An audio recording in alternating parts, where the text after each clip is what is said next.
හතර ශ්‍රේණිය පරිසරය අපේ ආහාර. පෝෂ්‍යදායී ආහාර වේලක අඩංගු විය යුතු දේවල්. බත්, පලා වර්ග, වර්ණ දෙකකින් යුතු එළවලු වර්ග දෙකක්, මස් මාංශ බිත්තර බිම්මල් වැනි ආහාර වලින් වර්ගයක්, මාංශ භෝග, අතුරු පස.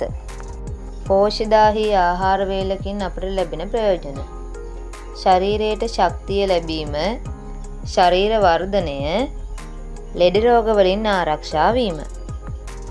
පෝෂ්‍යදායී ආහාර වේලකින් අපට ලැබෙන ශක්තීන් වර්ග ප්‍රමාණයන්. ශක්ති ජනක ආහාර. බත්, සියලුම අල වර්ග, කොස් දෙල්, පිටි වලින් සෑදූ සියලුම ආහාර වර්ග.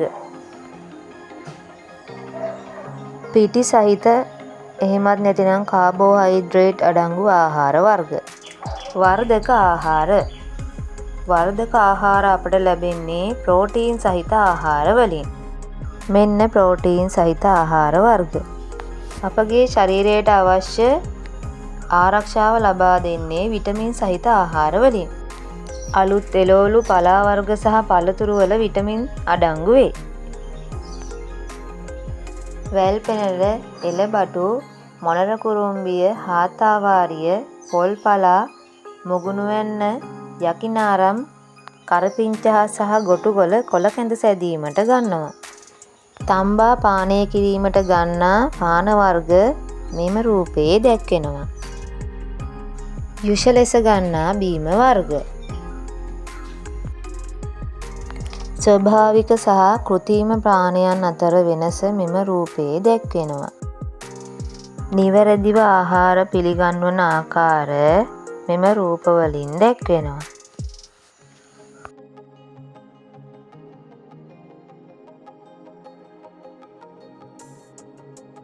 සිත් ගන්නා ලෙස පිළිගැන්වීම.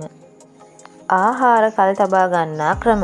වියලීම, වැලි යට දැමීම, ටින් කිරීම, දුම් ගැසීම, පැකට් සහ පෙට්ටිවල ඇසිරීම, ශීතකරණයේ තැබීම, පැණිවල බහාලීම සහ ලුණු දැමීම. අප ආහාර කල් තබා ගන්නේ නාස්ති වීම වළක්වා ගැනීමට, ආහාර කාලයේ පරිභෝජනය ගැනීමට සහ අතිරික්තයන් ගබඩා කිරීමට. නරක් වූ ආහාර පරීක්ෂා කරන ආකාර.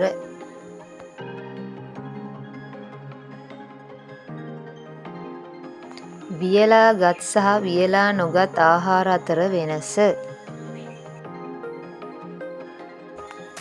නරක් වූ ආහාර. ආහාර අපිරිසිදු වීමට බලපාන හේතු කිහිපයක්.